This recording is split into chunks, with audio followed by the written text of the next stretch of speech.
Magandang araw po. Welcome po sa aking channel, Nob9 TV. Patalasasan po, meron po ba kayong mga properties na napapabayaan or non-performing assets? Plan nyo yung ibenta, pero wala kayong oras sa pagbibenta nito. Kung ito'y pagkakatiwala nyo po sa amin, tawag lang po kayo sa aking numero. Usap po tayo, gawin ko po ng video for free. Yes, libre po. Wala po kayong babayaran. Tutulungan pa namin kayong mabenta ang inyong property. Kami na po bahala sa marketing, sa boosting or paid ads. Even sa tripping, hindi na po kayo mapapagod sa pag-entertain ng mga buyers. Kami na po bahala sa lahat. Tawag lang po kayo. Nandito po tayo ngayon sa Merville, Parañaque kung saan meron po tayong bagong video presentation. Isang house and lot na may swimming pool.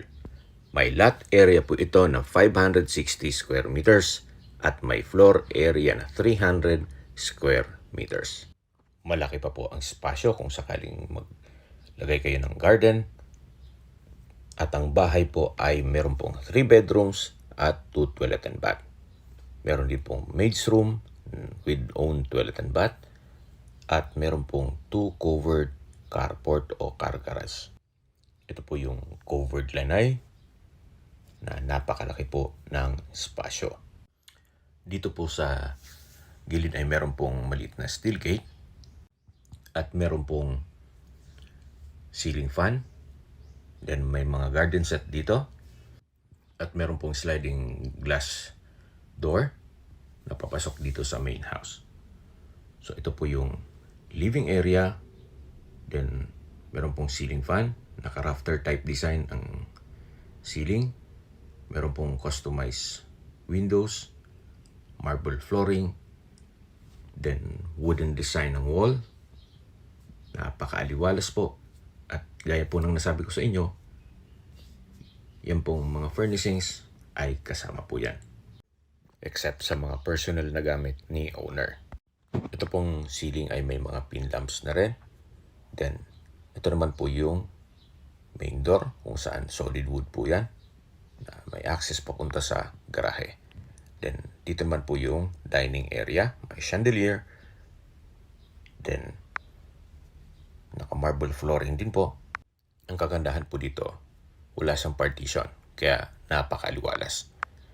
So mula po dito sa dining area, yun po yung kitchen o formal kitchen na kung saan napakalaki po ng espasyo. Meron pong coffee table, may wall-mounted cabinet, maayos naman ang pintura ng ceiling at wall, naka-tile flooring, naka-marble kitchen countertop, may kitchen window, stainless sink with faucet, at ganun din po dito sa kabilang side. May kitchen drawers and kitchen utensils storage. May wall-mounted cabinet na rin po. Okay, labas po tayo para check natin ibang parte nitong bahay. So, ito naman po yung hallway na ginawang family area. Gawa ng malaki naman po ang espasyo nito. Ito pong flooring ay naka-wood parquet. Then maayos naman ang pintura ng ceiling at wall. At sa dulo po nito, yung 3 kwarto. Hanggang dito po ay naka-wood parquet ang flooring. At check po muna natin itong first bedroom kung saan napakalaki po ng espasyo nito. Sa dulo po meron pong customized glass window. Ito pong ceiling ay may mga pin lamps at maayos naman po ang pintura ng ceiling at wall. Meron pong wardrobe from floor to ceiling po yan. At maayos pa ito. So, ito pong property ay well maintained kaya ready for occupancy. Actually, hanggang ngayon, nandito pa sina owner. Once mag-tripping tayo, makakausap niyo po sila. So, ito po yung toilet and bath kung saan naka-marble bathroom wall, marble bathroom countertop, may vanity mirror, bathroom sink, then bathroom cabinet. Dito naman po ay merong hot and cold shower. Ganun din po, naka-marble bathroom wall, may bathroom window with security grill. So, lalabas po tayo para check natin ibang parte nitong bahay. Yan po, tunghayin nyo po ulit itong master's bedroom na napakalaki ng espasyo. So, lipat po tayo dito sa kabilang kwarto. Ito po ulit yung hallway. At dito naman po ay meron pong altar. Ito po yung second bedroom.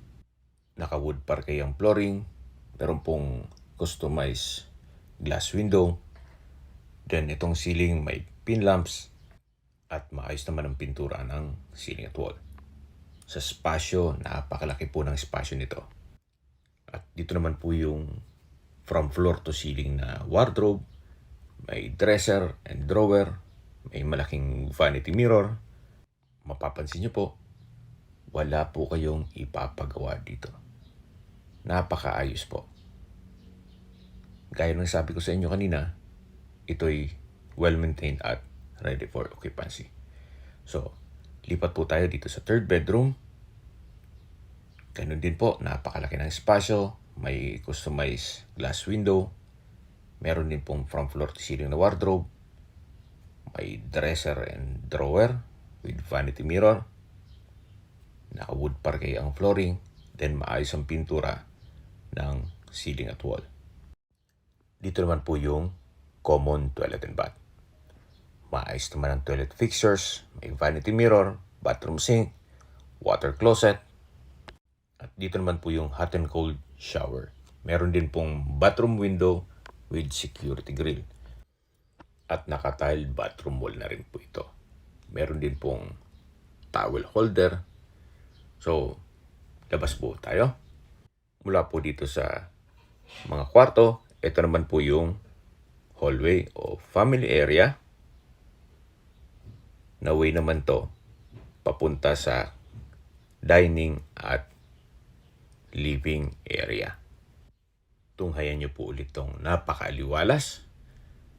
Napakaganda po. So, may ceiling fan, naka-rafter type design ang ceiling.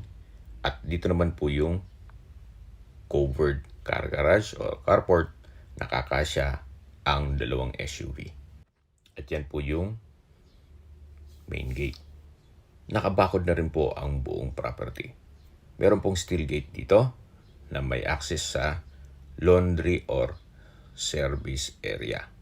Dito po sa loob ng kusina, may katabi po itong maid's room na may sariling toilet and bath. Ito po yung 1 meter setback. Yan yung property line. Mapapansin nyo po, kahit dito sa likod, maayos na maayos ang structure.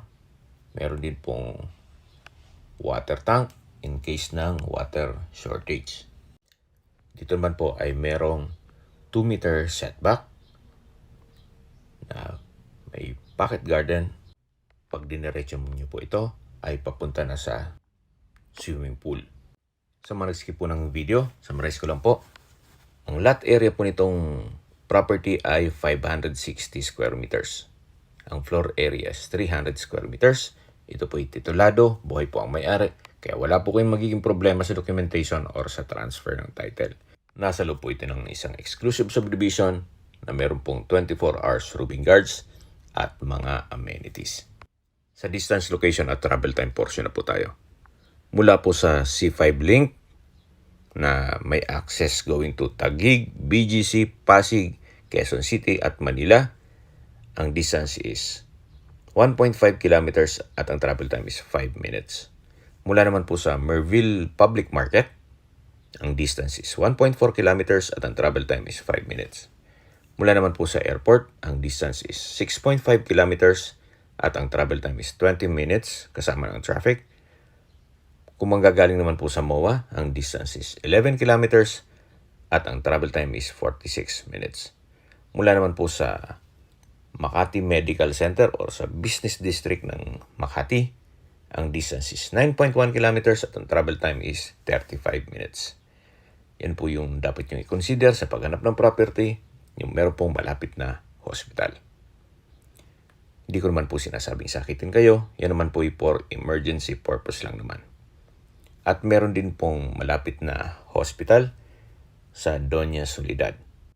Mula naman po sa BGC, ang distance is 8.4 kilometers at ang travel time is 32 minutes. Okay, sa presyo na po tayo. Binebenta po ito ni owner sa halagang 39 million pesos. Net, ibig sabihin, si buyer na po ang sasagot sa lahat ng taxes at expenses with regards to documentation. At ang pakiusap ni owner, si buyer mismo ang makikipag-negotiate sa kanya. Hindi niya po i-entertain ng kamag-anak, trustee, o ahente para mas mapabilis nga naman ang transaksyon.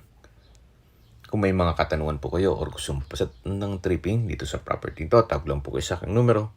At sa mga kababayan naman natin nasa ibang bansa, meron po akong Telegram. Sa mga iPhone user man, may iMessage.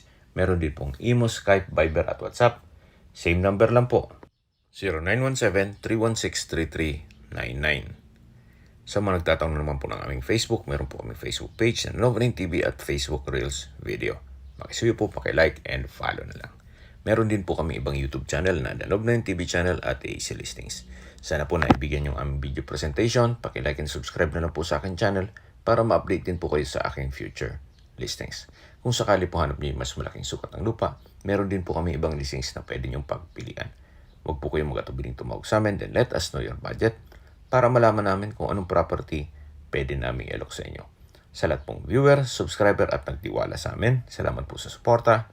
Ingat po kayo lagi at inyong pamilya. Maraming salamat po.